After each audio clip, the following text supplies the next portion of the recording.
Welcome to the full tutorial for the CITY SWEEP VFX SHOT. My name is Kyle Steven, and today I'll be showing you how to create cinematic destruction shots like this for your own indie films and creative projects. The goal is to show what's possible for independent creators or small studios that want to enhance their own portfolios or create a visual sequence like this for some other creative venture. When we think about VFX or Destruction VFX specifically, it's easy to let our minds jump straight to the big budget, extremely massive CGI setups that large and established VFX houses like Weta might produce for Hollywood level films. It's what we have grown used to as the standard for CGI, which can feel pretty out of reach for the average creator.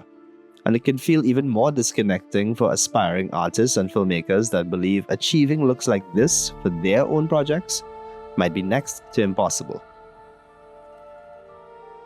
Whether it's the finances, the tech, or the manpower, that level of polish is enough to dissuade creators from even trying.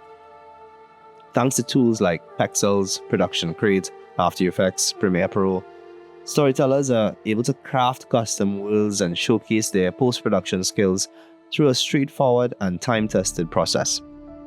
Match moving your effects elements into your footage is the ultimate goal, and using After Effects to do this allows you to accomplish very similar cinematic shots even without the resources that larger teams might work with. To be clear though, there are limitations depending on the technique being used, and in this project, we'll be using the compositing of effects overlays, blending, masking, and color grading to accomplish the final shot.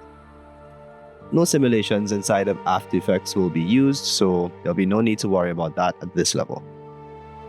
Here are the elements we'll be using to build the scene. There are 4 major categories of effects elements that will be integrated. The first is the grunge effect. This is a series of 4K to 8K JPEGs that will be used to create a worn or deteriorated look on the buildings. You ideally want high quality images for something like this. If you don't have 4K images, but something slightly lower, you can still get pretty incredible results depending on your project specs. The second is the destroyed buildings, PNGs, and the scorch marks. These are also 4K to 8K images that, when blended into the footage, it creates areas of visible destruction or holes in concrete or stone surfaces. The scorch marks provide that burnt, singed, and damaged effect. The third is the dust or fog, blowing leaves, and ash elements. The dust provides an apocalyptic atmosphere by obscuring the foreground of the shot, and then masked portions of the dust footage are placed into the scene between the buildings for volume and depth. The parallax effect will also create a sense of realism when the camera is moving through the shot. The blowing leaves provide that feeling of wind moving through and around the buildings, and the falling ash is to complement the burning buildings while showing the counter winds blowing towards the camera. And the fourth are the steel whirl sparks that will be composited on top of both the grunge effects and damage effects, giving a final result that resembles embers burning away from a freshly destroyed area. These are mixed and stitched together to create various versions of the burning holes and surfaces.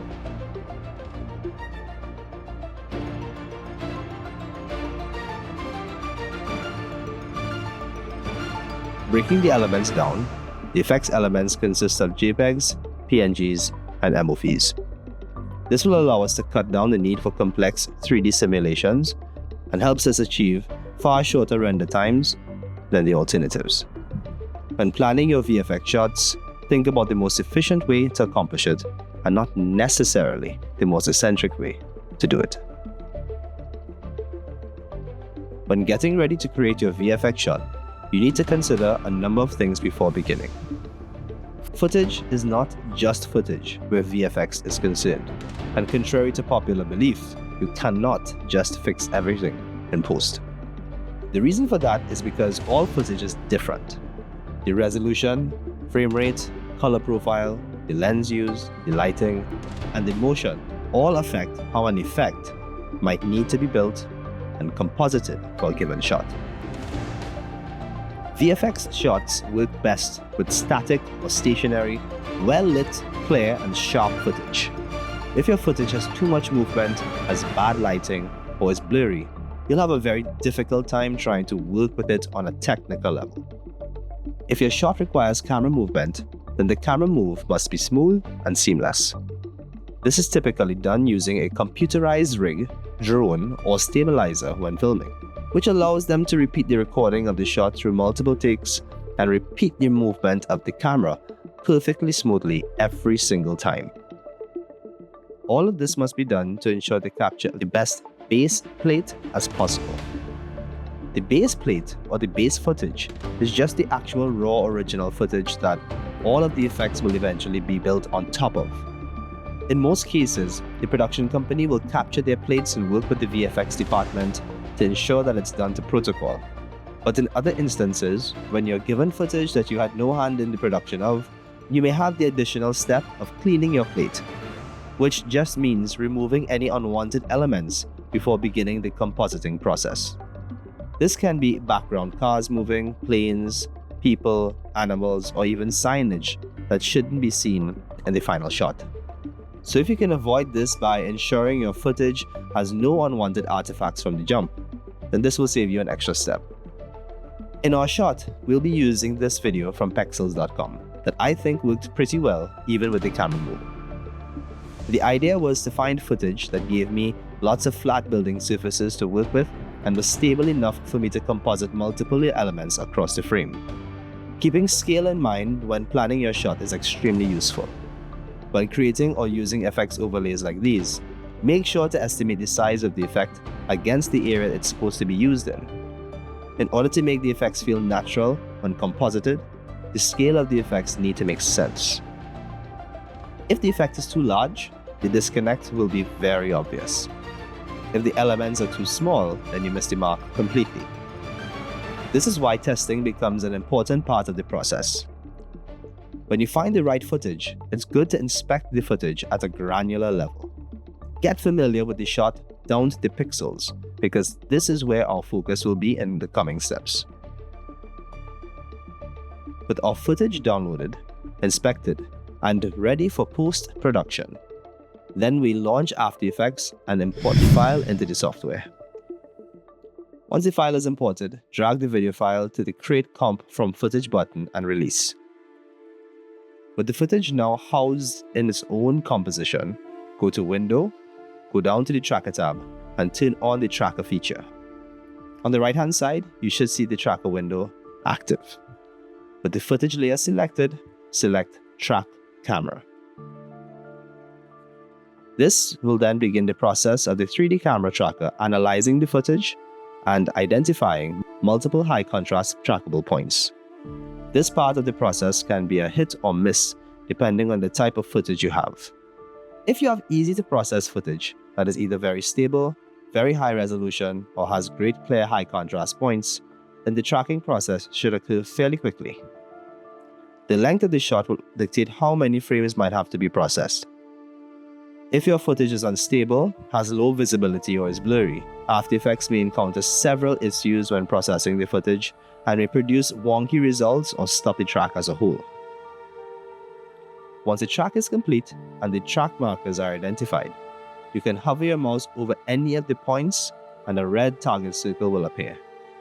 Hovering over an area will automatically highlight track markers in groups of 3 to produce an estimated virtual surface area.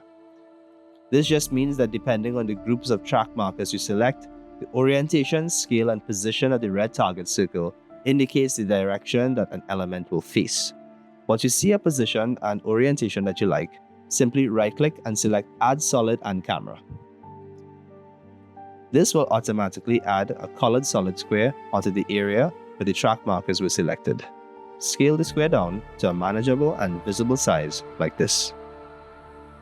Repeat the process of selecting track markers and adding solids, not cameras, to each new surface area where an effect may be composited. You can change the color of the tracked placeholders for easier identification. With your tracked solids in place, observe the movement of the solids against the footage.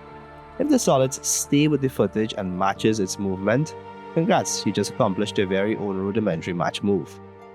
If the solids need some adjusting in 3D space, simply go to the transform controls of that layer and adjust the X, Y, and Z rotation or orientation to align the objects. If you want to achieve micro transforms, simply hold the control button while clicking and sliding the rotation or transform values. This will allow for the rotation to occur in smaller increments versus the larger jumps in value when doing it free-handed. A very important point to note is that camera tracking can only take place if the footage you're planning on tracking is the same size as its composition. This just means that you can't have 4K footage in a 1080p workspace and ask AE to track it. It won't work. You'd need to do what we did at the start and import the footage into its own composition, and then you'd be able to track the footage and composite elements in that composition. My advice would be to spend a significant portion of your time getting the solids to track and move properly.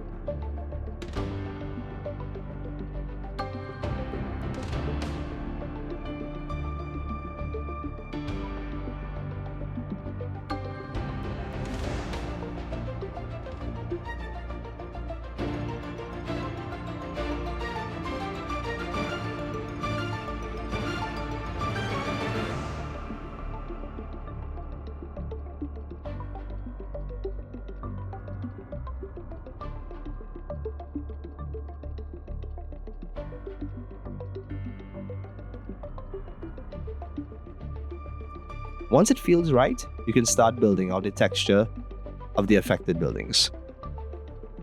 In our project, we're using 6 different types of high-definition images and blending them into the footage using different blend modes.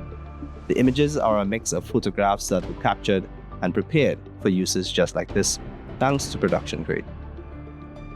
The types of images you use to create the grunginess of your buildings can vary. It can be rust, moss, dirt, soot, deterioration, etc. And it all depends on how you modify and integrate those images. In our scene, we use the overlay, soft light, multiply, darken, and linear dodge blend modes. Each scene and situation would be different, and so testing the blend modes for each effect is the best process. Let's begin with applying the grunge effect to our first building. Alright, so we have the footage in our composition.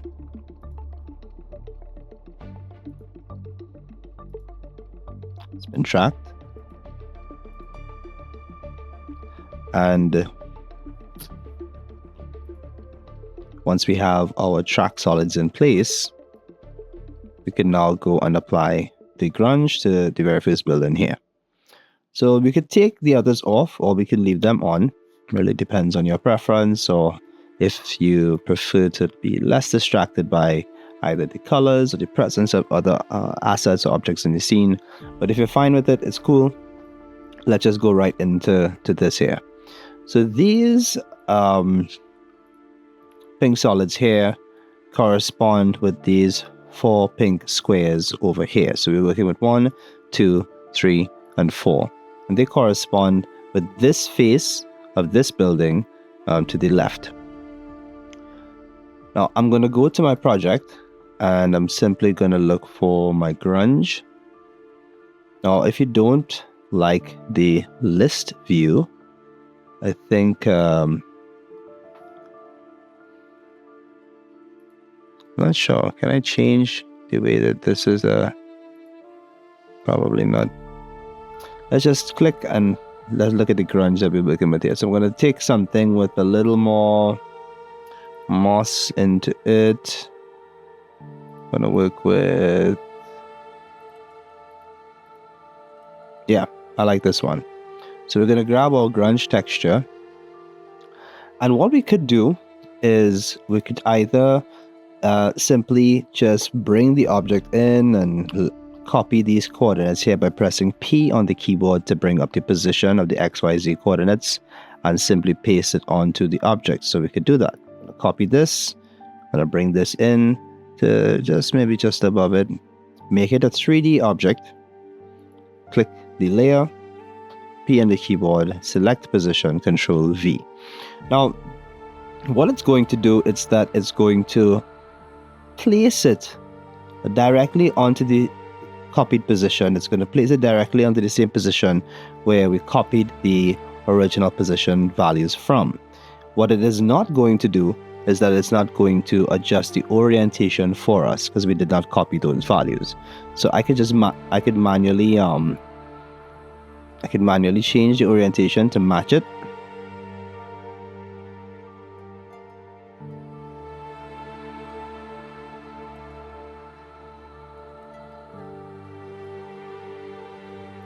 Holding Control, I could get these micro transforms. Then I could probably just scale that. So, all right. Like I said, I could take this off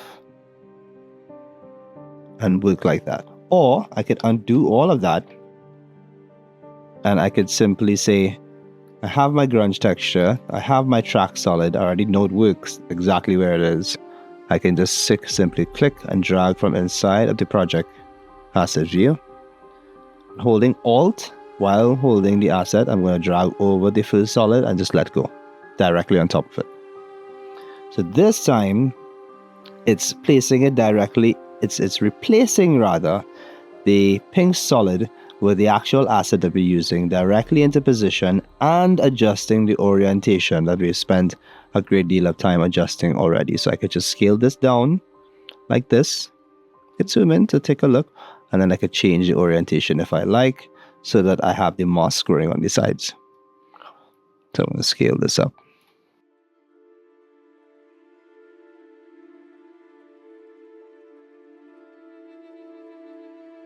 All right, so stretch that out a bit and just test the movement of the asset. Looks decent, right? Doesn't look perfect yet, but looks decent. It's under the other pink assets because this layer is actually under all the other three assets. But once you swap those out and adjust the actual layering, or the order of the layering, we should be okay. So it seems to work. What we're going to do now is using those blending modes that we talked about. You find that right here. Is that we're going to switch this now to something like overlay. Now the overlay is going to give you different results depending on the asset that you're working with, depending on the type of correction, if any, that has been done. But as you can see, with the overlay, we're actually getting to see the effect of the grunge show through or blend through into the footage down below. Now let's just test that movement and see. And that's already looking pretty good as is, right? Now what I want to do is test maybe the soft light mode. It's not as prominent in soft light blend mode. Hard light, it's too hard. Switch to full so we could probably see the details a lot better.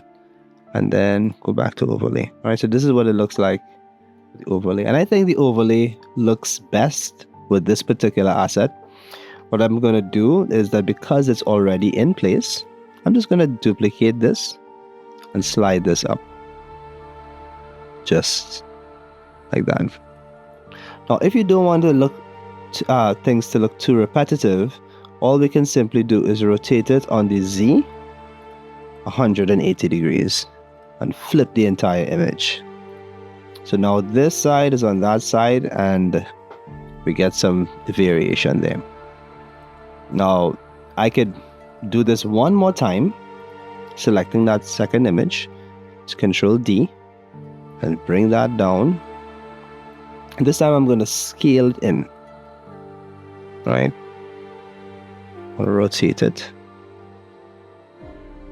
like that.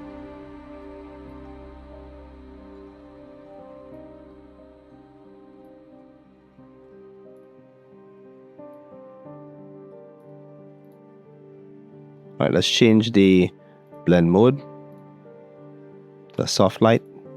How's that look? decent-ish for now. So we're getting the grunge starting to come in there. Soft light, let's try pin light. I don't really like the pin light. Let's go hard mix. Definitely not that one.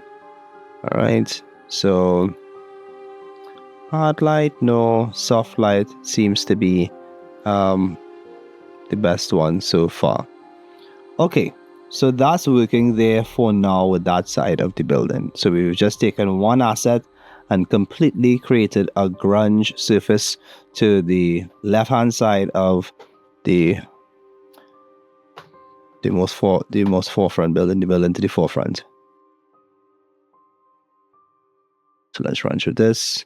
I'm going to reduce the quality of the playback, of the resolution of the playback, simply to allow for faster processing.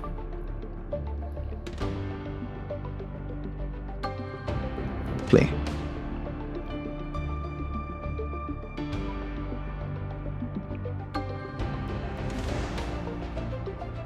Alright. So it looks to play pretty good. The grunge seems to have stayed in place pretty well. So once you've tested it on that side, you're more or less taking that and doing the entire thing for all of the solids that you see here. So you're working layer by layer by just applying grunge effects to all of those towers. Let's apply some grunge effects to this side using maybe even the same effect. We can take the same effect. We just have to go to the respective solids. And we'll start from the bottom. Just gonna grab this, holding Alt, click and hover, let go. And then just scale it in to match your surface. Now in this instance, I needed to line up with what we did on the other side. So I want to do this, probably scale this, probably scaled it. What is going on? Let's get this in. Let's zoom in a bit. And let's obviously switch this to overlay. Okay, so because of the lighting on this side of the building, you're going to get a slightly different kind of result with this one as opposed to what we did on the other side. But that's okay because it still looks pretty good. I'm going to take the same effect, the same graphic here. And I'm going to switch all of these off because I already lined up the first one. And I'm just going to do the same thing I did with the others above. I'm just going to duplicate, Control D, duplicate, and move it. Now, for variability, you might want to adjust the orientation of your grunge effects and scale and use masking to actually break up some of how these effects are presented. But for now, let me show you what we're going to do. We're just going to grab this, Shift D, and then Control D.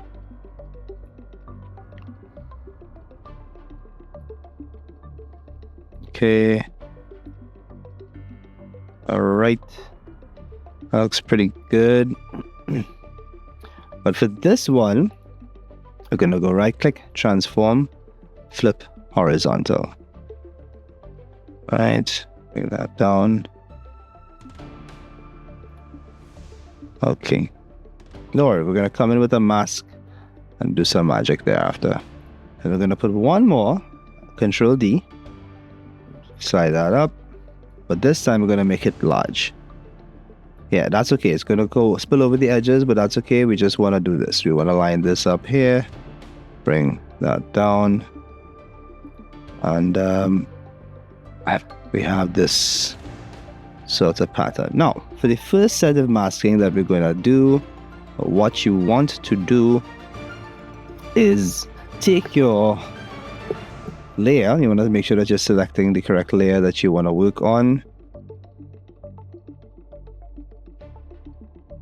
Alright, so we're working on the correct layer here. And you could just remember to name your stuff. You don't want to get too confused. So yes, it says seamless grunge and all these things, and I already know the colors that I was kind of working with it before. But for your sake, just name it grunge 1, grunge 2, grunge 3. So It's easier to find. Now for this layer, I'm going to select it, go up here to the pen tool, and simply draw a mask. But the layer must be selected in order for this to work. Just create a mask. Yeah.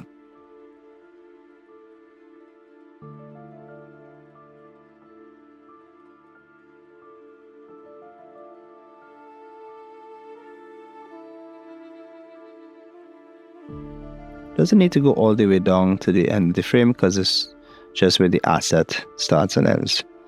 Now let's click M on the keyboard to bring up the mask properties. Let's take a look at what's going on here. And I'll just give it a feather for now. Give it a slight feather. Okay. So that looks decent for now. We're just working on, once we set up one building, you're more or less just repeating the process for all. You select your building, you have your solid, you put your grunge layer, you adjust your levels, your curves, your contrast, exposure. You might want to reduce the saturation of the actual asset. So in this case, for the moss, I might actually have to reduce this to, yes, keep that grungy look, but you don't want it so bright and saturated to break away from the realism of it, right?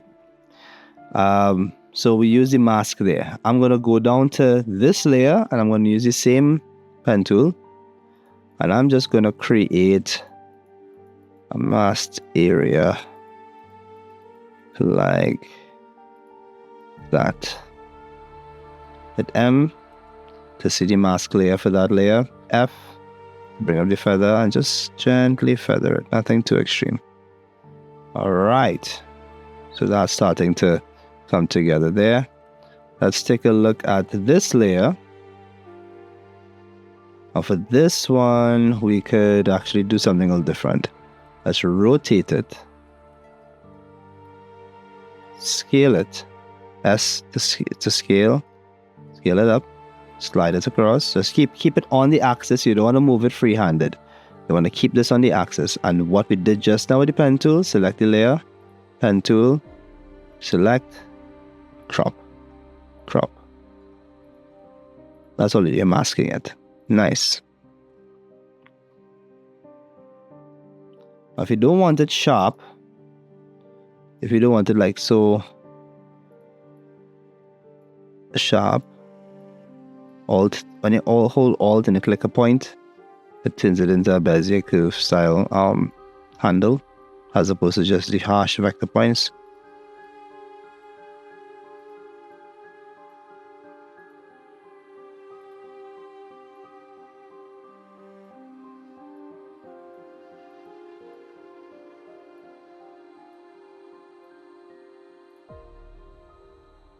Okay. Likewise, with what we just did, we just feather that. Whoops. F to feather. Just feather the layer a bit. Okay. Nice. Good. So the first building is actually pretty grunged up. What I think we might have to do is probably add some elements to this area down here. So we can just select that layer, actually, Control D, and slide that down like so.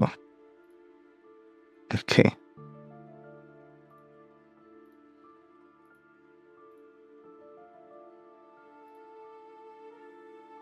Let's shift this to soft light.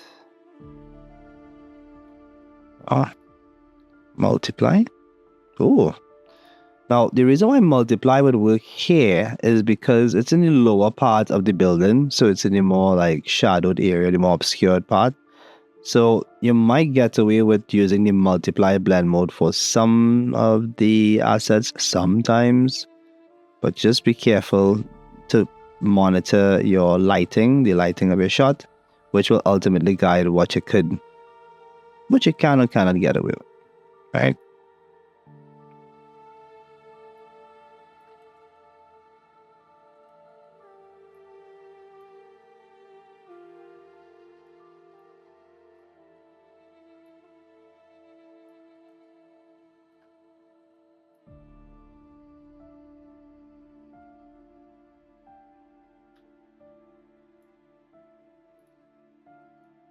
Okay, see what's going on there.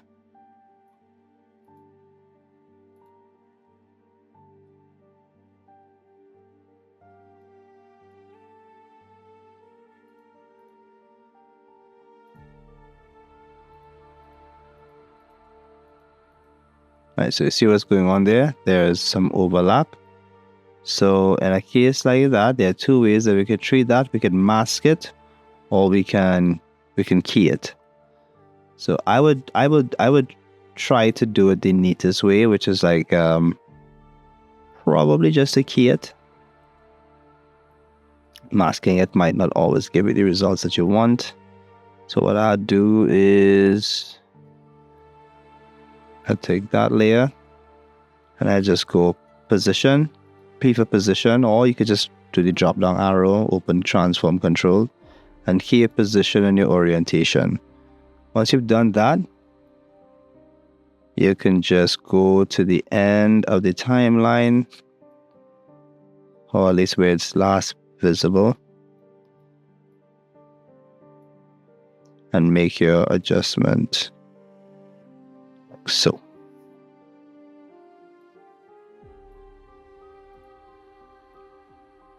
And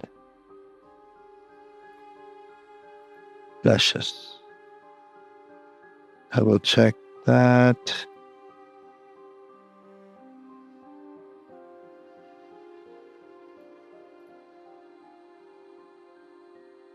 Okay, so watching the track looks pretty good. No, I'm not trying to panic too much about the lower elements because we're going to have the dust elements obscuring certain parts of the shot, which allows us to get away with some things.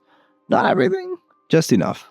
All right, so I'm going to do the same thing for this side. I'm just going to Control D and just bring that down in the same area there so it doesn't look as clean.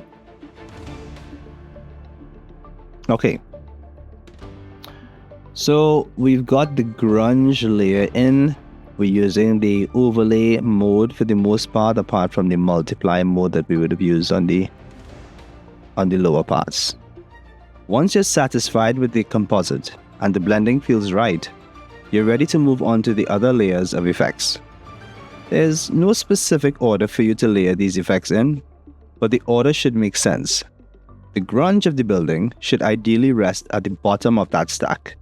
So whether you add the holes, then the cracks, then scorch marks, or any combination of those or more, the base layer should be the core texture to the entire look. That just means that if your building is rusted, moldy, weather-worn, or damaged, the base texture should complement not just the building, but the effects being composited on top of it. Repeating the process of copying the coordinates of the already tracked placeholders and pasting the 3D coordinate data onto your assets, you can add and composite as many of your effects as you need. Remember to test and adjust the placement of an asset. In some instances, the track may be solid, but the orientation of the asset to the camera may change with movement. This is a great example as to why locked shots are preferred for VFX work. In cases like this, simply key the XYZ location and rotation values at the beginning and move to the end of the timeline. Adjust the angle and orientation of your assets to align with your surfaces, and there you have it. You just completed your first manual track. This just means that you adjusted the orientation of the asset to your perspective of the camera by hand, setting the keyframes and matching the movement of the camera. This is essentially what the auto track feature inside of AE does, but it does it for hundreds of track markers simultaneously. Alright, so coming back to our project workspace, we have our building to the front here, to the front left, with the grunge on it. What we're going to work on now is bringing in some of the damage effects. So the damage overlays, the building damage effects and or overlay PNGs. And so we're going to bring in those damage overlay effects and start positioning it over the grunge in a manner that looks not only natural, but like I said, it needs to have a creative sort of edge to it. So it's not that You just want to place it in somewhere that looks quote unquote realistic.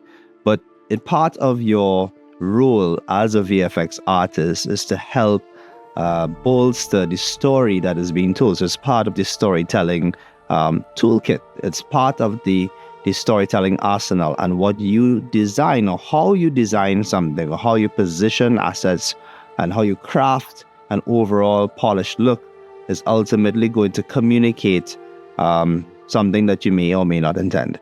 So just be a little more deliberate with your positioning and have fun overall. So we're going to find that hole in the wall texture. We're not going to use that one. Actually, the burn texture is a pretty nice addition. I didn't use that on the other one, but we could absolutely test that. So what I'm going to do is I'm just going to test it potentially on this side. So I'm going to find that layer. Okay, so that's number 36. And on this layer, I'm just going to go position and copy, P for position, and then Control C by selecting it, and Control C to copy. Right, so I've copied that data. I'm going to bring in this new layer right above it, nothing to, and make it a 3D layer. I'm going to select that layer, that same layer, press P to bring up the position of this paper texture, and selecting the position tab after hitting P on my keyboard, I'm going to press Control V to paste it. Now it's in 3D space, but it's not facing the same orientation. So what I'm going to do is I'm going to try to adjust this quickly to see if I can get this to line up with the side of the building.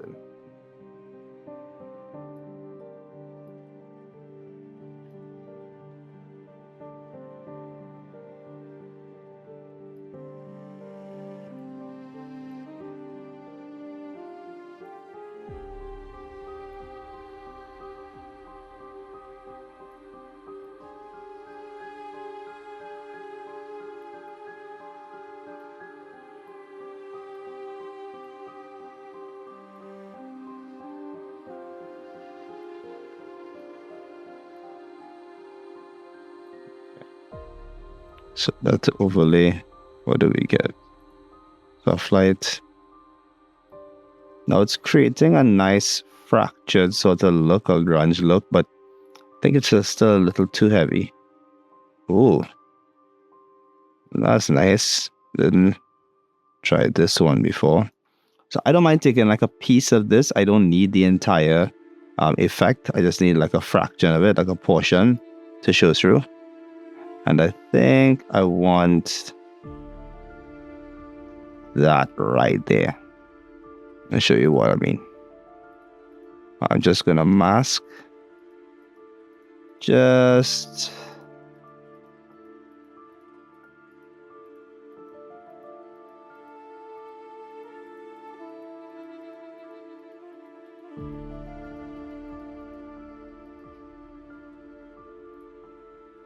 All right, and that actually doesn't look too horrible at all.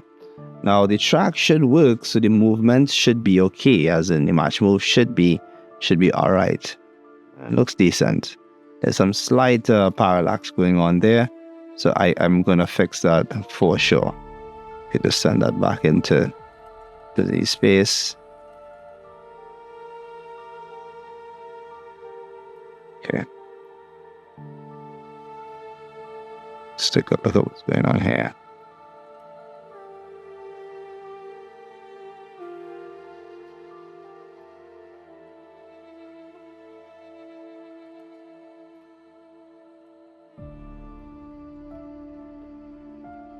Alright. So I can just shift this back around now, I think. Yeah. Like that. Okay. So that doesn't look horrible at all. The track works well.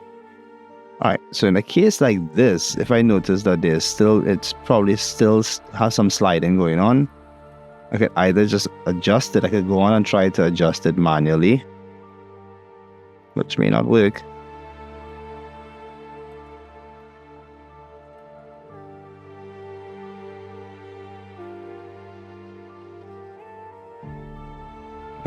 Just feather this a bit. Just a touch, nothing too heavy.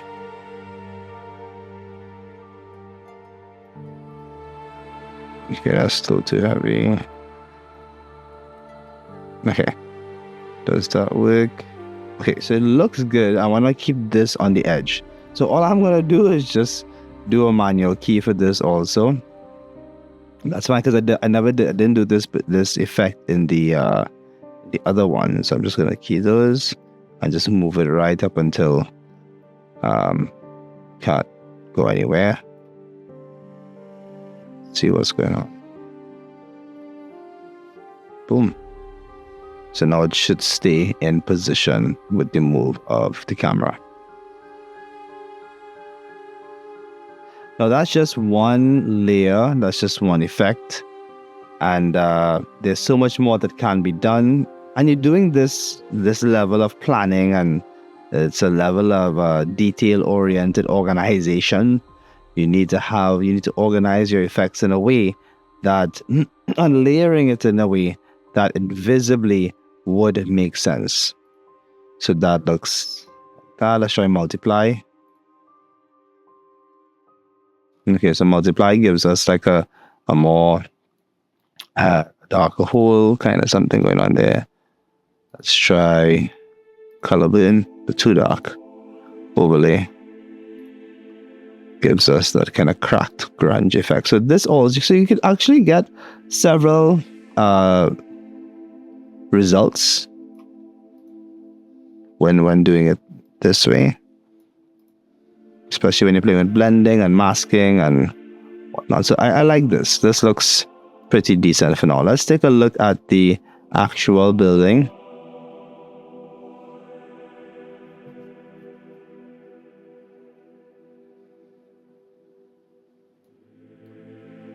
Okay, and just for us to see, I'm going to take off the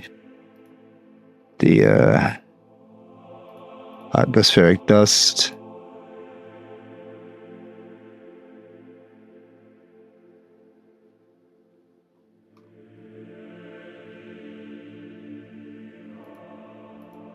And I'm going to take out the dust. Where's the dust? Okay, there we go. Foreground. So we're looking at the building damage here. All right. Jump back.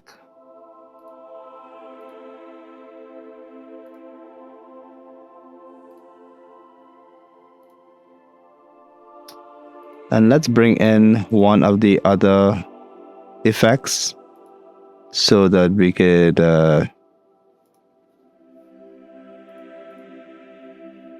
see the composite work, a little better. Gonna drag that in and make it a 3D layer. Hit P on the keyboard and then paste that position. It should move it. Now, because the last time we used that track point, we had to do some adjustments. I could simply just select this and just replace. I could duplicate the layer, I could duplicate this layer, just select that effect, and then just swap the copied layer by holding Alt, clicking and dragging over the copied layer, letting go, and it will swap it in place of what was there. So it's just swapping the layer. Boom. So we have, we actually have the effect in place coming in here. All right. So we could hit S. We could hit S. Scale that up. If we need, we could rotate it. I'm just going to push that up a bit. And so this is blended. This layer that we just moved, right,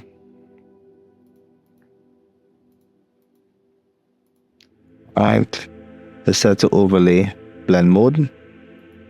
And we're just going to copy that now again and just move it down and rotate crack to give it some variation. Slide that up, cross.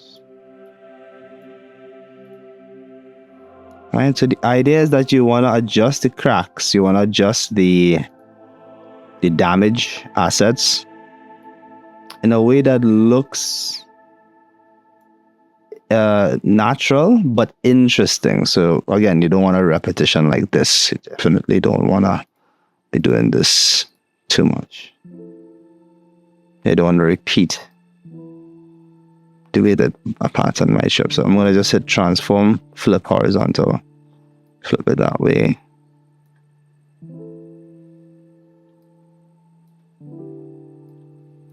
I'll say transform, flip vertical. Okay. So just putting them together is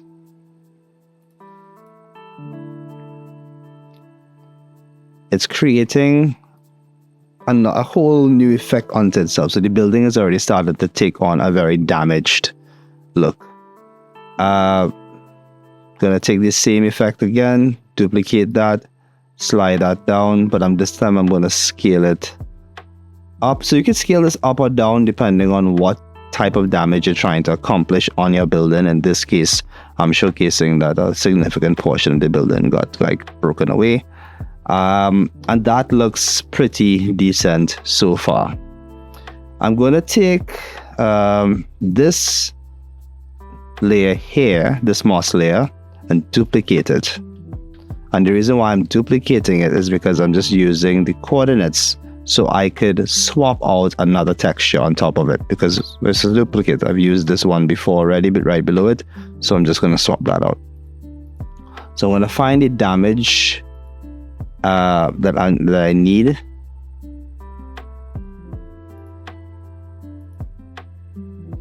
And I'm going to holding Alt. I'm going to click and drag while holding Alt, hover over the copied layer and let go.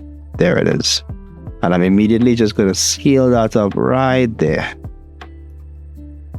And instead of leaving this one on overlay, I'm going to set this to multiply. Alright, nice. So I for sure want to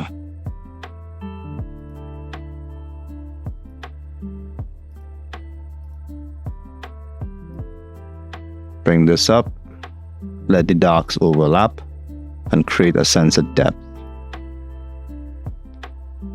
in the damage structure. Like so. Alright, so we're getting that nice inner eerie kind of look. Let's test the movement. Looks pretty decent to me. Looks like it's moving good. Getting some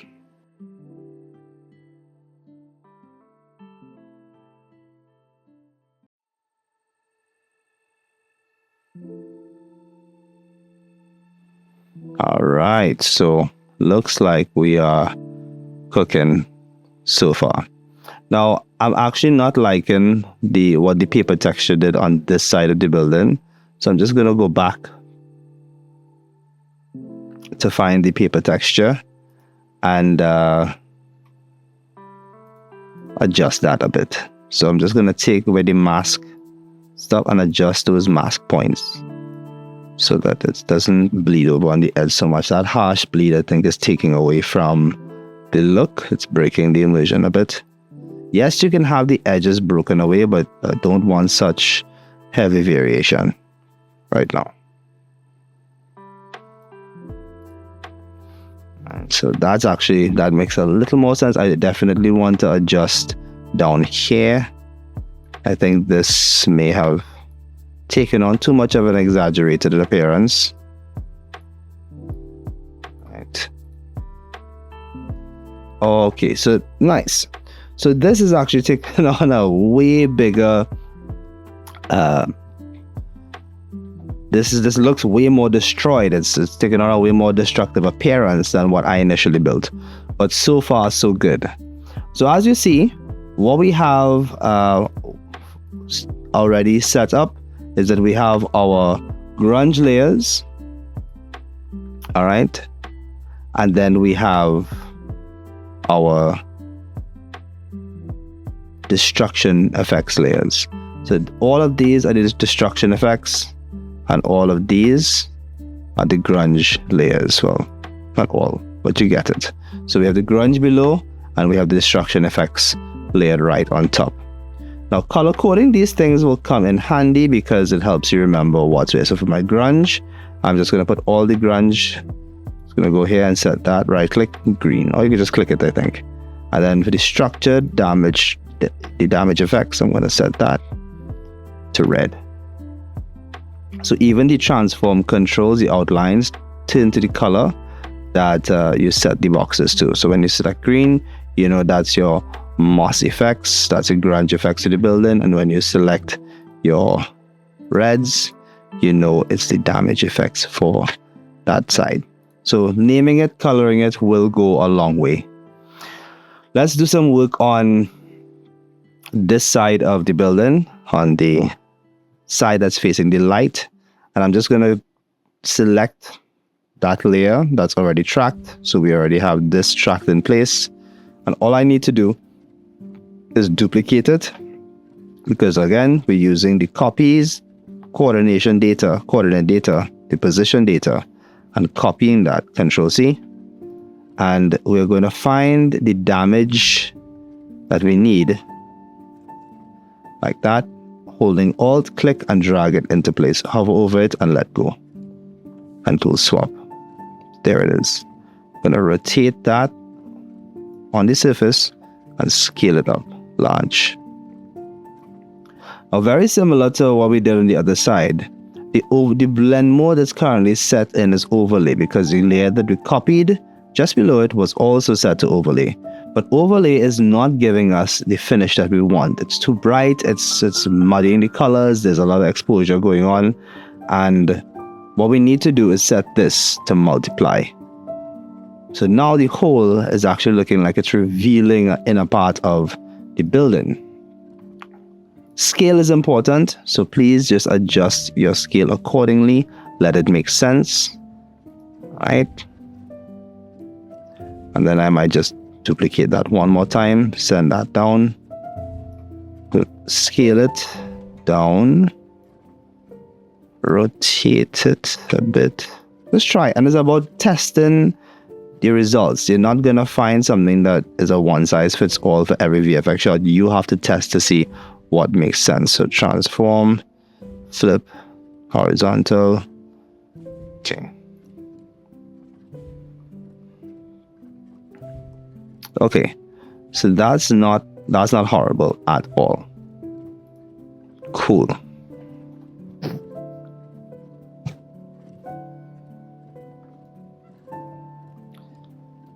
So you have your grunge, your holes is blended using a combination of overlay and multiply. Maybe soft light for one of them for the grunge. Yeah, that one is soft light. Probably set that to multiply. Yeah, shows up a little better there. Looks a little less bright.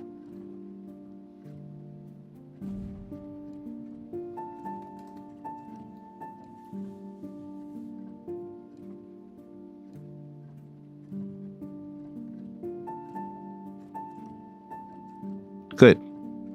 So now with the holes in place, so the damage in place, just make sure that there's nowhere else that you might want to include in some damage.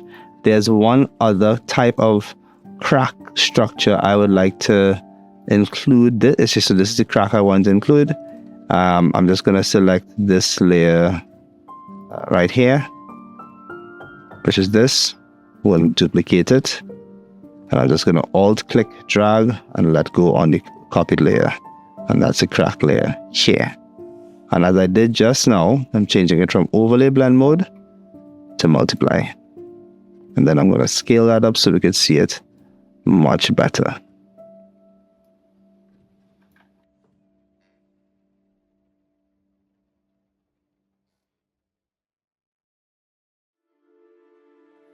So that looks pretty good. I'm just going to duplicate it, slide it across, send it up,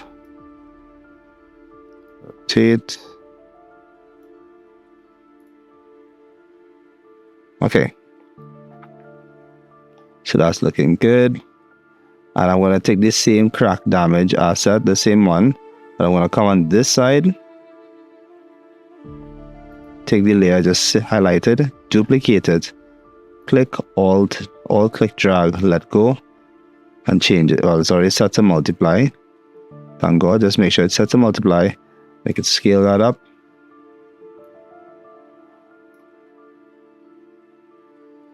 Rotate, drag.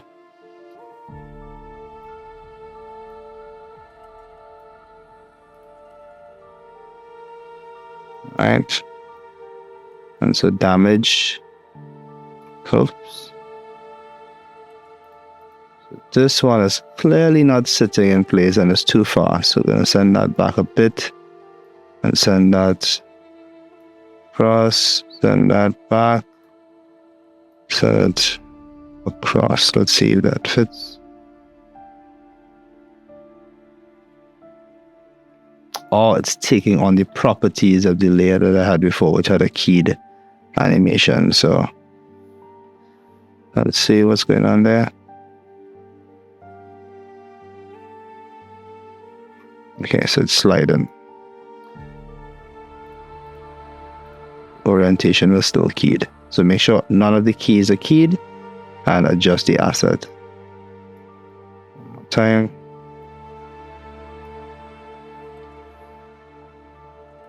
Okay, so now it's too far back. I was looking.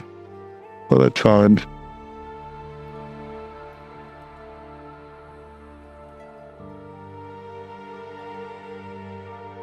If it's not working, I'm not going to waste my time with that one in particular. The other one was done pretty well. Alright, so I'm going to save. And now I'm going to move on to the scorch marks. So we've done the grunge, the holes, cracks. Now we're going to move on to doing some scorch marks. So I'm just going to go right here and search scorch. So we have the two scorch marks that we'll need, 1 and 2. But it's actually the same thing, so unfortunately. Alright, so I'm just going to come here and I'm going to select one of these to get the position of this side of the building. And I'm just going to duplicate, Alt click drag and let go on top of that layer.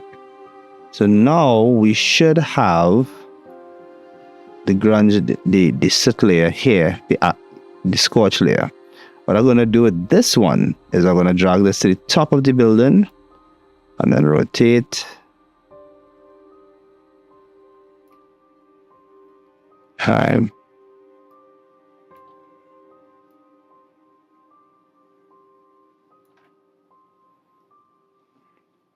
Could probably scale that in so that it fits just the edge of the building itself.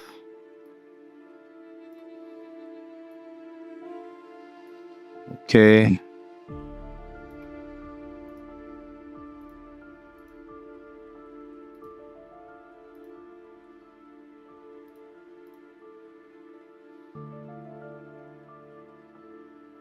And then mask. Subtract. And then I could hit subtract. Nope. Add. Do I want it? Oh, no, I definitely need to add a mask to the top. So we're just going to mask the top part there and say subtract. Good. So now the top of the building has the grunge. So we added the scorch mark and we added some masks, clipped the areas that we don't want. And now let's test to see how it works with track.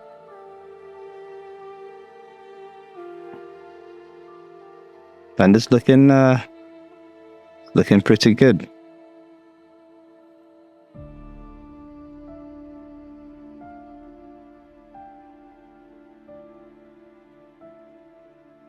Alright, good. So now you want to do the same thing on the other side.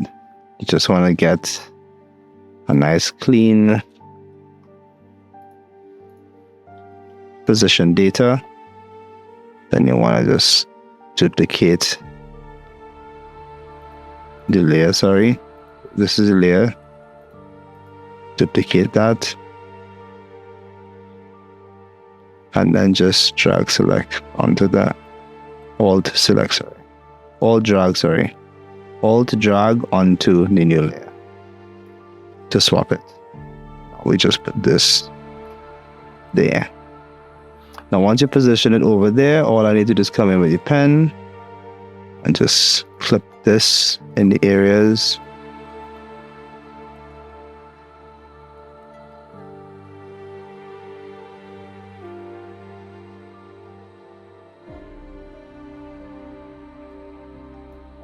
Well, if you want, you can just feather it a tiny bit. Right. Now hit play. Let's see how that looks. Alright, so the building is now has its first set of scorch marks added. There's some adjustments I need to do up on top there, but the rest of the building is actually looking pretty good.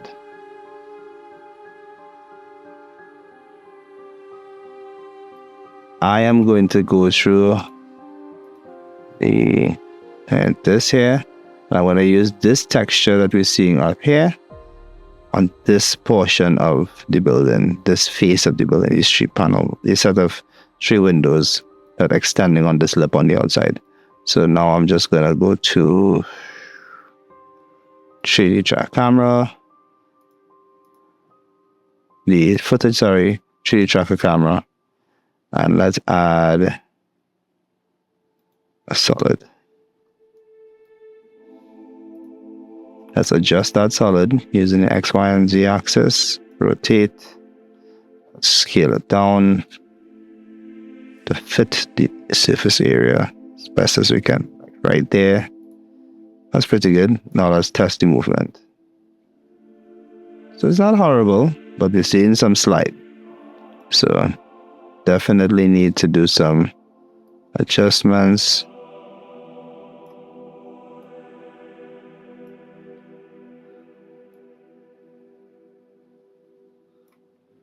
And it'll continue to work. Let's try another track marker. Good, solid. All right, that actually looks pretty promising. Scale that down. Let's go. Track. Just pay attention to the solid as it lines up with the space that it's in, the proximity to the edges, just the overall spatial consistency where it is in the space, and that is actually looking pretty darn good. So I could do a couple of these by duplicating. So what I will do is, just because I did that there, I'll just go Control D and just carry it up, and Control D one more, carry it up, and then now I'll Control D and carry that down. Control D, carry it down. So no matter how many duplicates, they're all going to be grouped kind of together in the layer display. So just look for the same colors and the same name. Alright, that looks pretty decent there. Let's test to see if the track stays on all those points. Because what we would want is that if we want to use multiple different effects, we could. If you want to use the same effect, you could. You could actually just copy the effect when you swap out the position with one of those squares and just duplicate and adjust the position, meaning slide it up or down, which is what we're going to do. So I'm going to go to the project. I'm going to take one of these that I just added, and I'm going to Alt and swap it. So yeah, we're going to end up with something like this. I'm going to rotate, and then I'm going to scale that down a bit, like that. Alright, so this is where it gets interesting. I'm going to take off the rest of those pink track solids because I have a texture in place and I want to test to see what that looks like. Overlay. Alright, overlay might be a bit too dark. Soft light.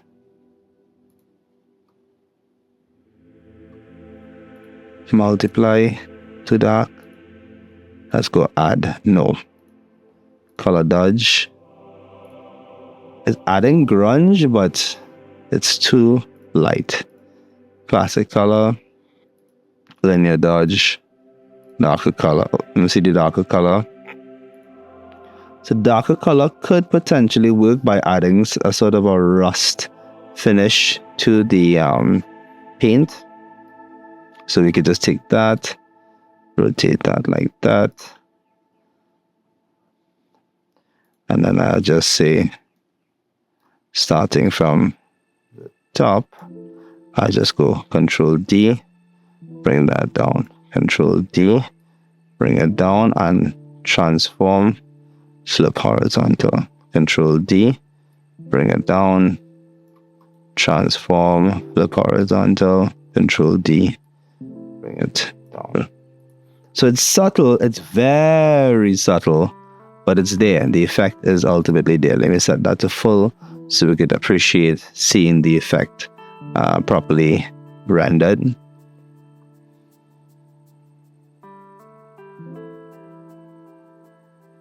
Okay, so that's what it will look like. Alright, so that's not horrible at all. Building is looking good, and we can save. The next thing that I want to do is something that a lot of people might not consider to try or to utilize in doing effects like this, is that you want to go get the whole texture like this. Let's go back to quarter quality.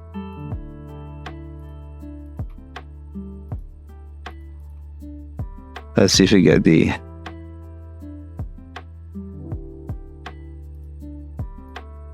persist type hole.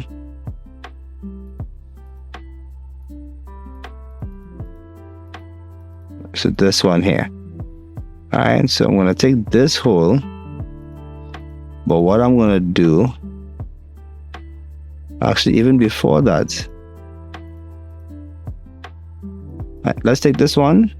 We're going to go in, and on the layer we're going to take the pen tool, and we're going to grab one of the edges or one of the beams of the building.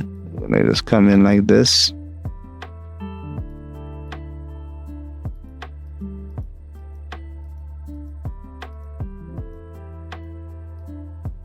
And then say M for mask on mask 2 because it already had the first mask around it.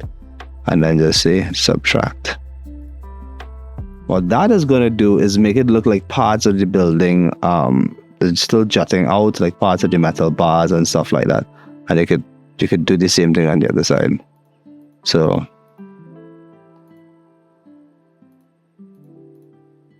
just come right here. Make sure the layer is selected. Come here.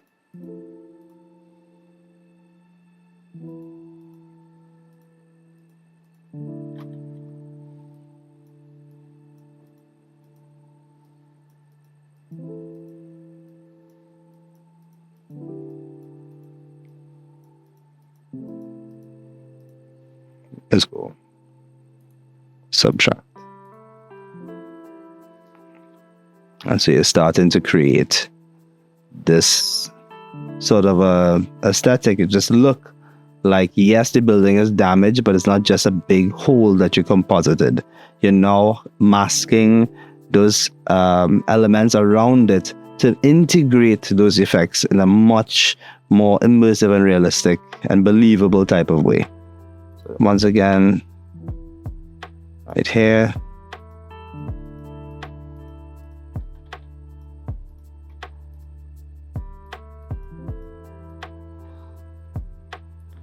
Subtract. All right, so looking decent there already. We're gonna do a couple here. Just gonna grab this part. So what you're doing is that you're not creating lines. You're just cutting. You're cutting pieces of the original image back in. You're masking it back in but working like an effect at the same time, and create some significant damage here, structural damage.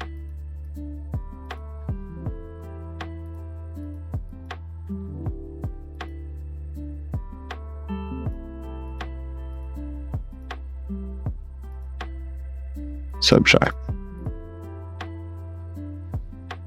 And you can always just select the particular mask that you created to adjust something else. It doesn't have to be that once you do it, it's set in stone. It's not. Come in and get creative if need be. Or more creative, I should say.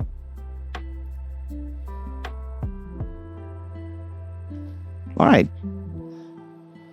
So let's take a play of this and see where we're going.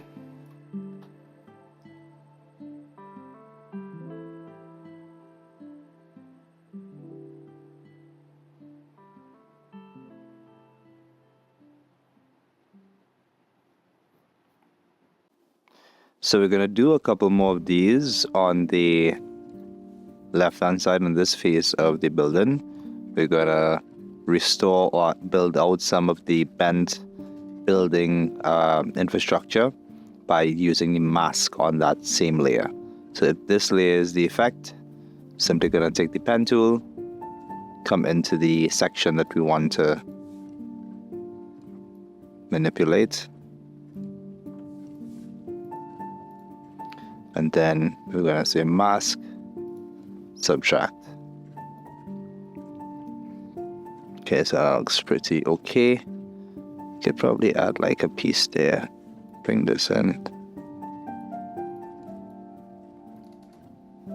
Okay, yeah. Then I'm going to come a little lower down. That's not what I want, that's a shape layer. Just make sure that you're select on the layer itself. Then we could come in, do like a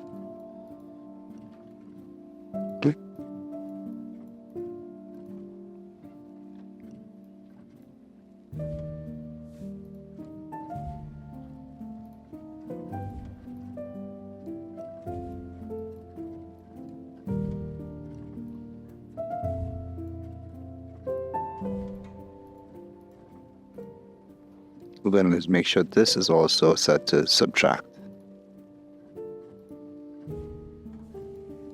Okay.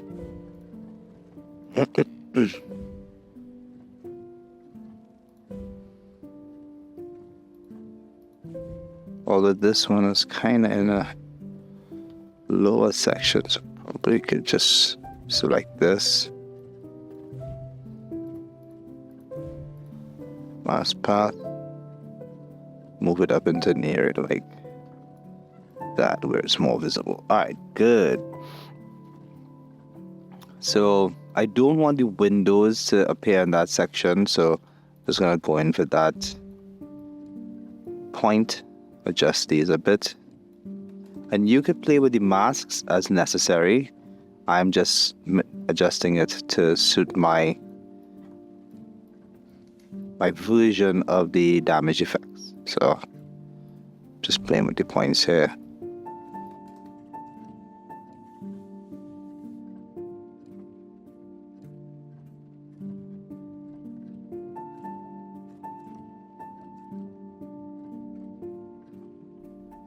That looks pretty good to me.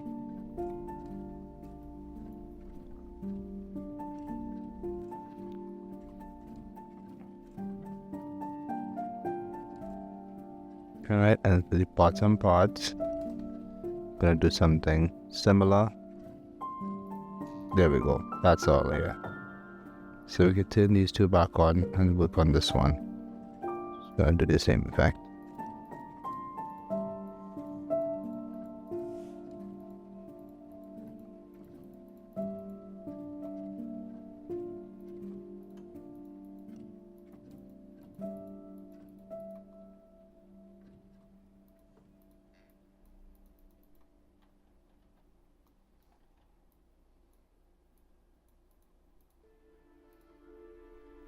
Mask, subtract. Okay, so that actually isn't too bad.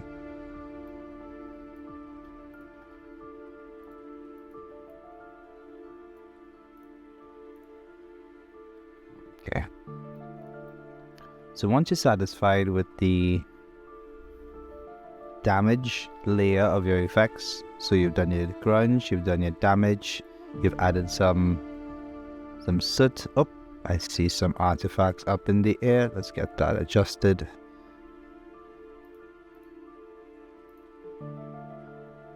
Have mask.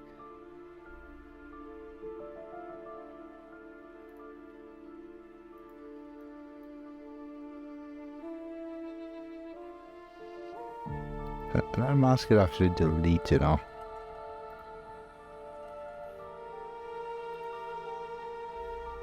Yeah, that's fixed. So we have those layers in. Now we're gonna come in with the wool sparks. Now the wool sparks are an animation unto themselves. They're actually live action assets. So they are created where the effect is created in behind a black screen in a dark room and filmed in a completely black against a completely black background, which can then be shot, and the footage is then blended inside of scenes like ours to create the effect that the filmed effect is now embedded into the scene or composited into the scene using the blended overlay effect mode. So that's what we're going to be doing with the wool sparks. So we're just going to search for wool and we get different wool sparks coming in here. We have all the various versions from 1 to 10, so 10 different versions of the wool sparks effect. So it's a brief run through what it might look like. So like this.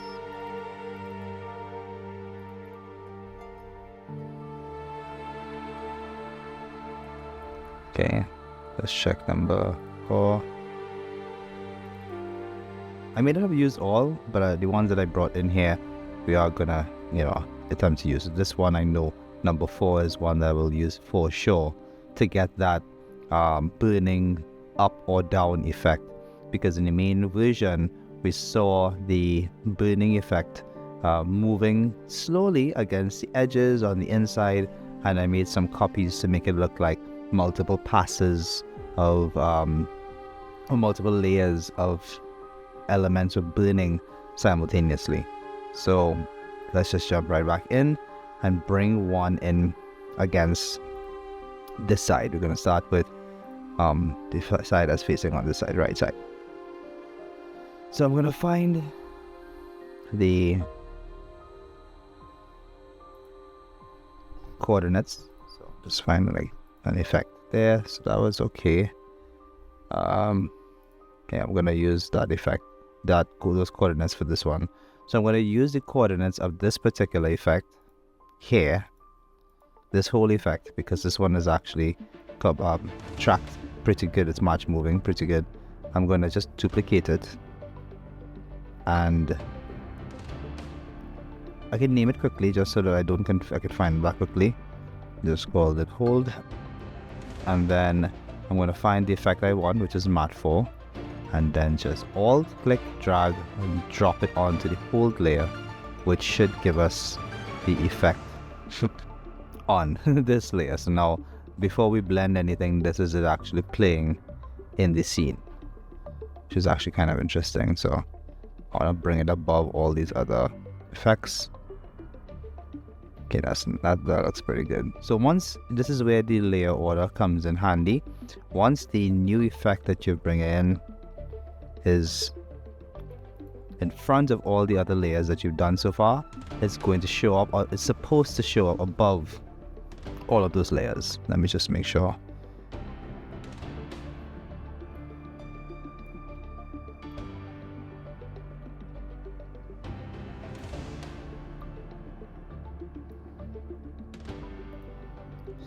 Linear dodge add. Okay. Then there we go. Get our first look at the effect in motion. So after bringing it in, swapping it with the copy and then just changing the layer to linear dodge add to the blending mode, we can now call this layer Sparks 1. So Sparks 1 is in place and we're going to watch it play, and that's looking pretty good. Now, like I said, I have 10 different versions of this particular overlay effect that I can use to create multiple different types of effect inside of one shot, inside of one scene. And for this particular project, I'm only going to use a handful, maybe like 2 or 3 of them to create the effect, which is going to look a little different from what we did in the original that we were seeing in the trailer, in the promo, but this one is going to potentially have a little more detail to it, thankfully so. So using the same coordinates, I'm going to just duplicate the same layer exactly as it is there. I'm going to drag it down on the z-axis. I'm going to give it a slight rotation. Now, because I want some variation, I'm going to scale down. All right, just to get the effect a little smaller. Adjust the orientation. And let me see. Okay. Reposition that. Okay. Let's see what we get.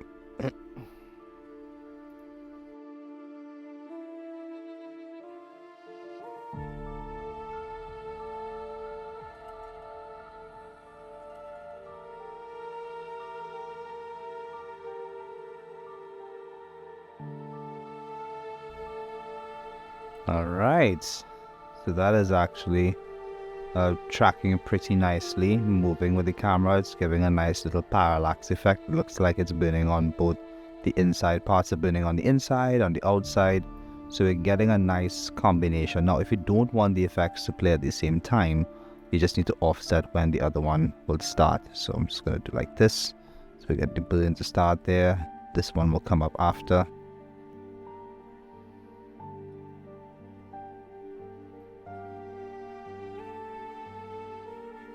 And it's looking pretty decent to me. Now I'm going to look at it in the full quality, because right now it's in quarter, purely because in quarter quality sometimes it can misrepresent how the track is going to look.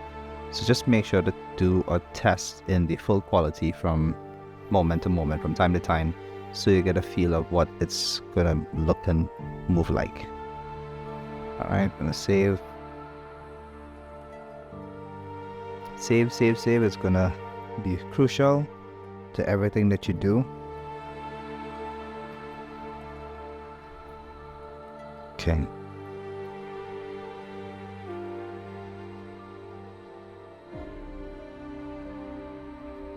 Just let this play through. Let's get a full quality sample. We just need about 3 seconds worth of the effect to play for us to see how it's moving.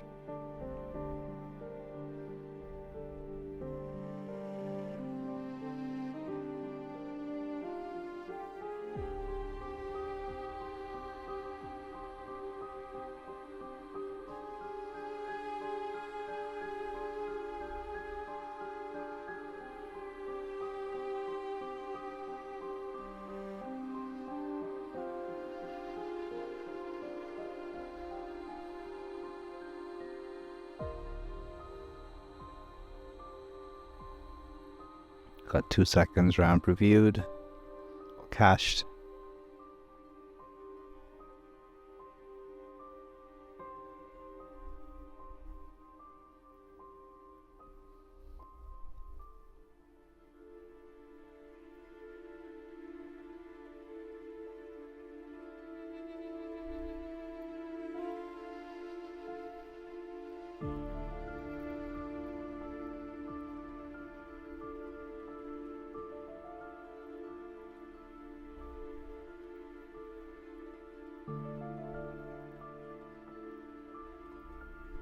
Almost there.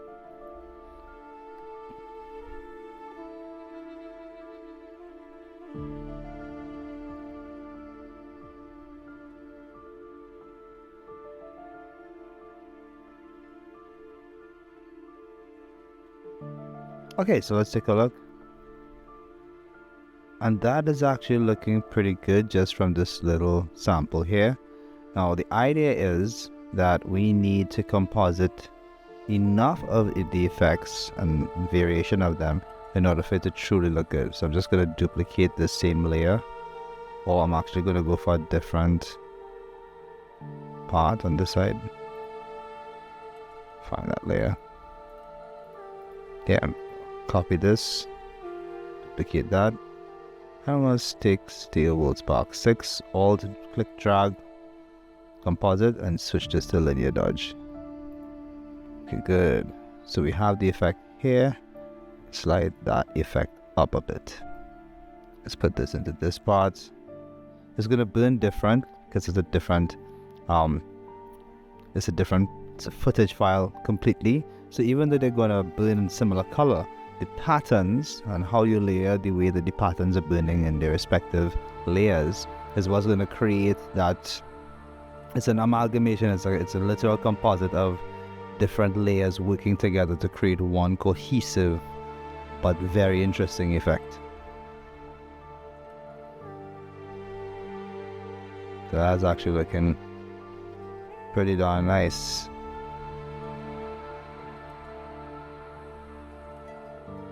Nice. That looks pretty good so far to me. Let's take a look.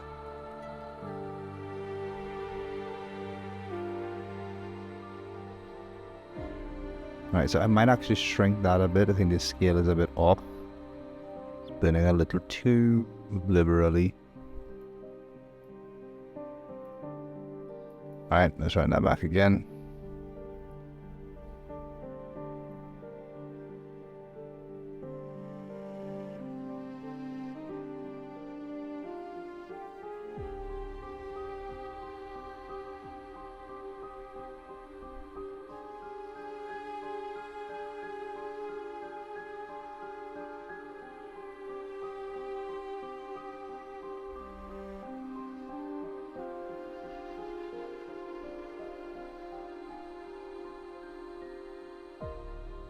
Nice.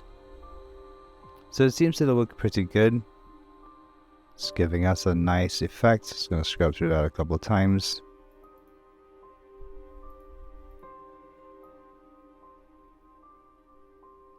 Alright, so just make sure that the effect itself doesn't spill over on the edges. If you realize that's happening, just make the necessary adjustments. Make sure it's sitting nicely. Don't be afraid to tweak. Project is not gonna cry. So yeah, just have some fun with it and just make it look as good as possible.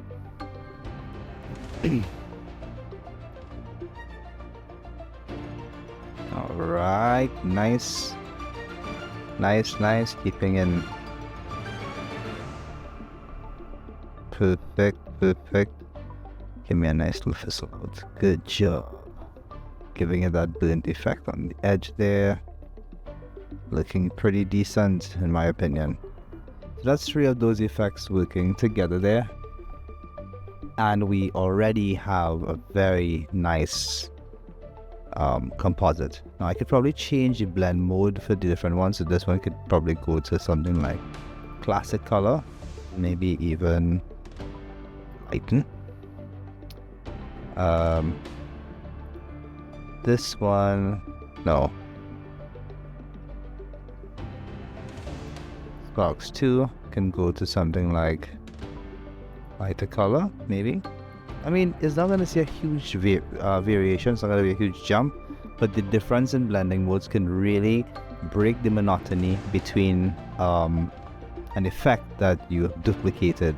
Alright, so I just kind of shifted layering for. So just try to keep that in mind.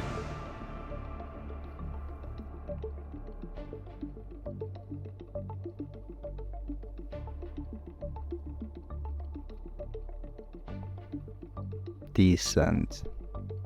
Now again, if you want to avoid the whole issue of the effects starting at the same time, just simply shift where they begin in the actual timeline down below. So let's do that. I could probably just get this and call this Sparks 3. And for Sparks 3, alright. So if you want to get the effects to start at different times, so simply just adjust that. We're going to move this down to the 4-second mark. Control S. And now I hit play. So the effects are all going to be triggered at different points in the timeline. So they're not all going to start burning simultaneously, and have that sort of weird, unrealistic effect. So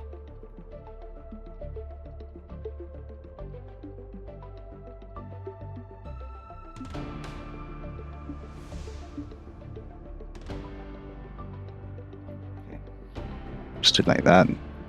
Pretty good. Do another test. Nice. Now that looks pretty good. Pretty darn good. Nice little trail finish. Alright. So once you're satisfied with the burn effect on that side, you just do the same on the other side. So if we used 3 and 6 or 4 and 6, we're going to use like 7 and 10 on this side. So let's find the asset. It's pretty good. Duplicate. Rename. And let's go for 7. Alt, drag, let go. Whoops, that's clearly not what I pressed. Alt, click, drag, let go. And rotate it on the Z-axis on the, and change it to linear dodge. So what we should get now is this.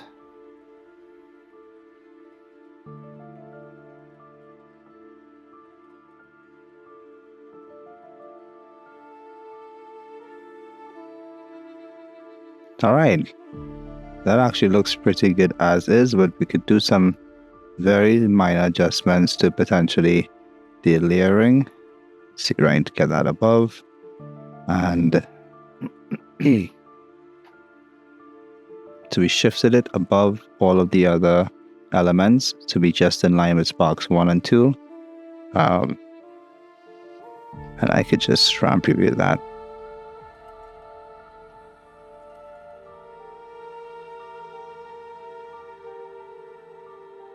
Alright, and that's looking pretty decent. And I'm simply going to duplicate this, drag it down, and I'm going to swap this, Alt, click, drag, and let's see what type of effect we get. Oh, so we got burning above, burning below, and happening at different scales. Now adjusting the timing will always make this look way more organic, so try to adjust the timing of your effects in such a way that they don't just all start at the same time, because that can most likely will take away from it.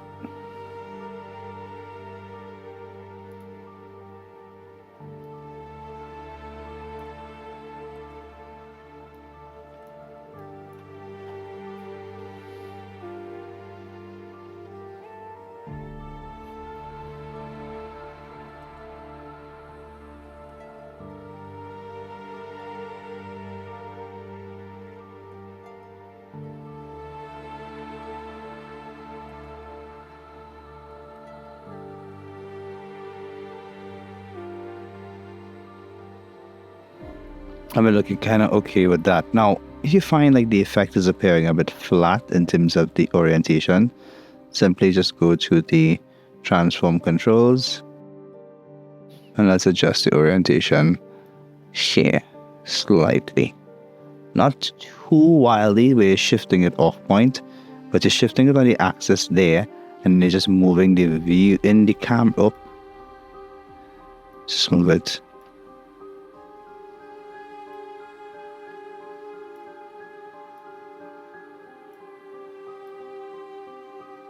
looks like right there. We could probably scale that down a bit so it fits. And let's see what that looks like with the view slightly adjusted. Okay. So yes, with it facing the camera a little more, the effect doesn't appear as flat. Okay, nice, decent stuff. And the entire building is now basically burning and singeing away. The insides look pretty damaged, and you can composite so much more elements inside of this if you wanted, but of course for the sake of this tutorial, I'm just using a handful of these elements to create Destruction VFX. So you can take it a step further and actually composite more interior, more of the interior of the building, more damage effects. You could put animated elements inside of there, sparks flying, things, rubble falling, but it all depends on how much time that you want to actually dedicate to the particular asset. So the idea here behind this is that you want to do this entire process that you apply to this building to all of the other buildings that you see here. So it's just repeating the same process of applying a grunge layer, applying a damage or destruction layer, applying some soot or some scorch marks, and then coming in with your active burn sparks, your world sparks layer, which is going to give that burning grungy effect on the inside. So once these are done, once you are able to repeat the process across the entire thing, across the entire scene, then you'll move on to the other step of compositing the atmospheric elements. So let's just fast forward into compositing these other elements for the rest of the city and jump into the next part. So hang tight as we time lapse in 3, 2, 1, and now.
With the main elements composited onto the buildings, our next step will be the dust, ash, and leaves passes, which are all combined to create the atmosphere of the shot. But before you get there, make sure to adjust the saturation of the base plate by firstly selecting the layer, and then with the layer selected, right-click on it and go to Effects, Color Correction, and then select the Hue Saturation option in the list. In the window to the left, reduce the saturation of the footage until the colors of the shot just barely bleed through. You want the desaturated look to balance the composited effects visually and complement it narratively. The entire shot, when desaturated, takes on a more smoky, grungy, and gloomy appearance, allowing the damaged, scorched, and mossy elements to blend even better. In some instances, you can shift the hue of the shot a little to start the color grading process, though the actual color grading will come closer to the end.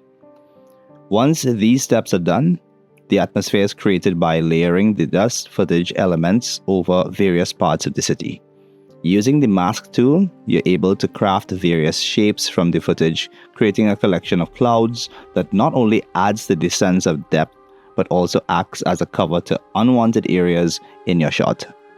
This can be areas that have artifacts that are hard to remove or simply have things that you may have missed completely. So using good judgment, place the dust layers in various parts of the city to create a low-hanging dust feel, like smog, but concentrated to specific areas, acting like dense zones. This dust layer acts as the base to the other two elements that will be combined on top of it. The dust footage can be blended using the layer blend feature or by manually adjusting the color, light, and structural properties of the footage. Both techniques can produce pretty good results, with each of them having their advantages and disadvantages. But if the footage is applied without blending, you can use adjustment levels like levels, curves, and exposure to match the overall appearance of the dust asset to the base footage. Or, in cases where it's supposed to look stylized, adjust your colors and lights accordingly. The idea with the dust is to use the Z-space to your advantage. That means ensuring that your dust layer is a 3D layer. Look for the box icon in the layer dock and turn it on if it's off. Let's use the XYZ universal control to move the assets around, even if you use the position coordinates of another asset to get you started. Use the position of the other effects like moss, grunge, scorch, and damage to help you estimate where your fog should go. Look for areas that make sense but also gives you a very cinematic and apocalyptic feel. This effect is further enhanced by combining it with the blowing leaves effect. This effect is simply a CG leaf animation PNG sequence with an alpha channel. That just means that it's an effect created in a 3D software as an animation and then exported as a series of PNGs. This is then combined over other footage thanks to the absence of a background, which is a process known as enabling the alpha channel. Once the leaf effect is imported, you can turn on the 3D layer and position the effect to your liking. This can mean positioning the asset below the dust layer, making it look like it's passing through it, or it can mean placing it above it, allowing for greater visibility and emphasis. The creative decision is ultimately based on taste, but keep the technical aspects like scale and positioning in mind. Now we can begin the tie-in process.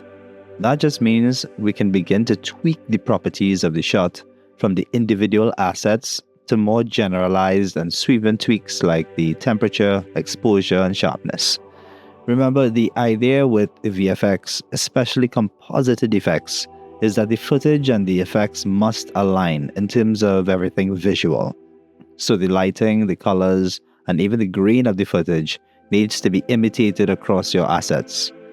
Edit the assets using the various color correction tools and effects tools inside of After Effects to bring them closer in line with your footage. But try to keep your heavy edits specific to your assets. Depending on where your various composited effects might be positioned, it may require different treatments and adjustments in order to truly bring it in line with what your shot requires. Spend some time tweaking your scene and keep playing around with the controls until the values feel right. On your first time doing something like this, it might feel a little time-consuming and maybe a bit overwhelming, admittedly. But I promise that once you get the hang of what you're doing, you'll be able to do these adjustments way faster than you think. And until then, take your time and get acclimatized to the process. With your color matching and lighting adjustments complete, let's move on to the actual color grade. The color grading process can appear simple on the surface, but the process entails several steps and very meticulous decisions around the colors, tones, and treatments for a true final shot. The purpose ultimately is to help communicate a feeling to viewers and to make the viewing experience even more immersive, using your creative sensibilities throughout the different processes. But depending on the complexity of the shot or what you might want to achieve for the sake of the genre of the story, be that sci-fi, action, horror, fantasy, or a blend of two or more, you may have to take additional steps to focus on a more granular level on the various color channels and lighting data. In this case, we kept it fairly simple using the all-in-one color correction color grading tool, Lumetricolor. This handy tool contains quite a lot of your extremely useful grading tools right out of the box and is pretty intuitive and simplified for users. Colors communicate messages and plays into our feelings, our psyche. It can activate some of our feelings and throw our minds into a different state. This is true for conscious and subconscious color-based messaging. In color grading, this is the deliberate process of creating a feeling or a mood through blended colors that covers the entire frame. These colors are applied separately in the shadows, midtones, and highlights, and the contrast or the blend between the three enhances the delivery of the story being told. Color correction, on the other hand, typically occurs before color grading and is used to adjust the color values of an asset or base footage back to its true values. When using Lumetri, you can use the first set of controls to adjust the lighting data of the overall scene. This includes the effects assets that's now part of the scene over the base footage. Use this to your discretion, yes, and use it creatively, but try not to push the values in a direction that makes your bright areas too bright or your shadowed areas muddy and dark. The same goes for your blacks and whites. If you're aiming for a stylized look, then by all means knock yourselves out. But if you're looking for good balance, spend time adjusting the values until the relationship between all feels cohesive. This also applies to the coloring.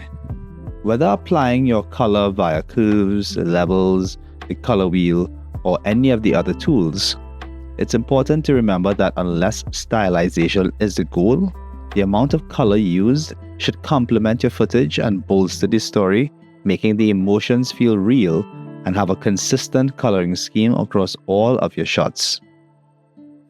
That's a good point to remember. Color corrections can happen per asset or per shot. Based on circumstances, the color correction process can differ from area to area. But the color grading ties the entire shot or the entire film, or all of the shots and sequences, together under one color-based language. It keeps the tone and feel of the visual story consistent and uniformed, allowing the shadows to look consistent, the midtones to shift without being jarring, and the highlights to maintain a threshold across all of the shots. In this case, we have one, but it's the rule that applies to larger projects with more shots. For this project, I used the curves as the first major tool in the Lumetri stack. I kept it simple and brought the midtones down a bit, reducing some of the glare of the brighter midtones. It almost creates a counter contrast to all areas that have the glare. This softened the areas that divided the buildings and the sky, and also brought all of the harsh shadows of the assets down, or lifted them rather, and softening the blend.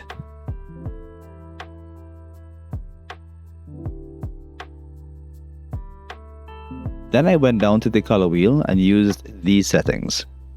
The shadows took on a green hue, the midtones has a flesh salmon color, and the highlights took a more teal appearance, pulling from the blue of the sky. You can click and drag the crosshairs in each wheel to see the micro adjustments applied. The green represents the apocalyptic, broken, disturbed energy that is ultimately the foundational feeling of the shot. The pink flesh tone is to have the essence of a charred, charged, and hazy ember undertone acting like a subtle heat map. And lastly, the teal is meant to complement the sickly green, usually associated with the horror genre, as well as complement the blue of the sky. So spending some time thinking about why you're using the colors that you're using can actually go a long way in helping you to communicate a message to your audience. Planning for this phase in post actually occurs way in the beginning, in the pre-production stage. This is when the look, tone, and mood of the film or shot would have been established. So the decisions behind the final color or colors are actually influenced by decisions made or not made in the early phase of research. Identify your genre and research the color grades associated with that genre. There aren't hard and fast rules per se, but there have been consistent, successful visual stories that use specific color grade combinations to better fit and align their visual elements. With the footage tracked, all of the elements composited, colors corrected, and color grading finished, we can now add some finishing visual effects to it. One such effect is by creating a blurred vignette which acts as an artificial depth of field, providing a foreground blur while the main subject is in focus. To create this, add a new adjustment layer to your shot. Make sure that the layer is placed above all of the other layers, including your color grade layer. With the layer selected, right-click and go to Effect, Blur and Sharpen, and select the camera lens blur. Using this version of the blur effect gives you a little more control over the general appearance of the blur and the way it can be applied. Adjust the blur to about 20 to 30 pixels in radius, and you can change the shape of your blur to your liking.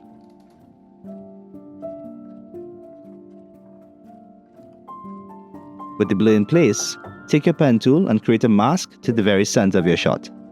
You can do this by clicking several points just below the border of the frame and going right around until you complete the shape. Make sure to connect the first and the last points in order to fully close the mask. Once you close the mask, the effect should become concentrated to the center of the screen.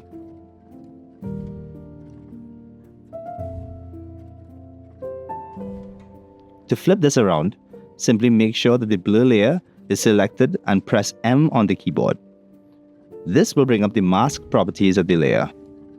What you want to look for under the mask section is the subtract or invert button. Select it to switch the blur from the center of the screen to only just around the border of the frame, like a vignette. Then press F on the keyboard to activate the mask feathering. This setting just softens and blends the edges of the blur mask with the footage below, giving you an artificial depth of field with a soft fall-off. That all depends on the amount of blur you use in the lens blur settings and the amount of feathering you use in your mask. Adjust this to your liking and make sure to save the project. With all of these effects in and the final touches complete, you can now prepare the shot for preview or rendering. To watch the entire shot play with all of the effects turned on, make sure all of the important layers are switched on and press the numpad 0. This should activate the RAM preview. After Effects will begin to preload and process the frames before trying to play it smoothly. If you're satisfied and ready to render, simply go to the top menu and click Composition.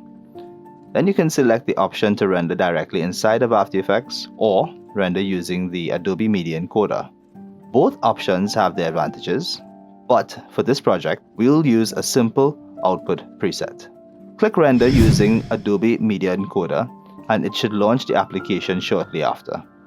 Once it's open, it can take anywhere between 10 seconds and 1 minute for the project to import into Media Encoder properly. You'll notice that when a project that's been queued for rendering loads, an item shows up in the render list.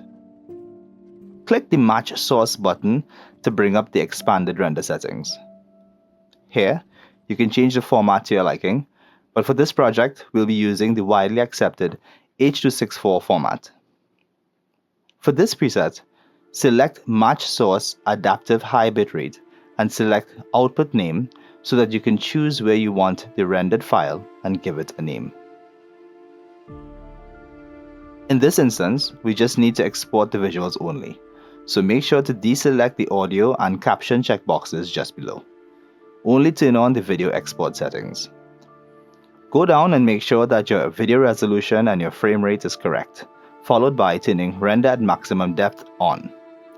I also usually select Use Maximum Render Quality, then click OK. Go up to the green arrow and begin the render process. Depending on your machine specs, the render times can vary. The more RAM and general processing capabilities that you have, the faster the results. But on average, regardless of your machine setup, these types of shots and creating these types of effects takes a significant amount of time to render.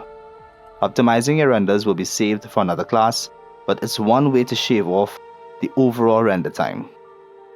One of those techniques would be to crop and composite. This is the process of splitting the base video up into separate masked sections and working on the respective areas and applying effects in their own individual compositions.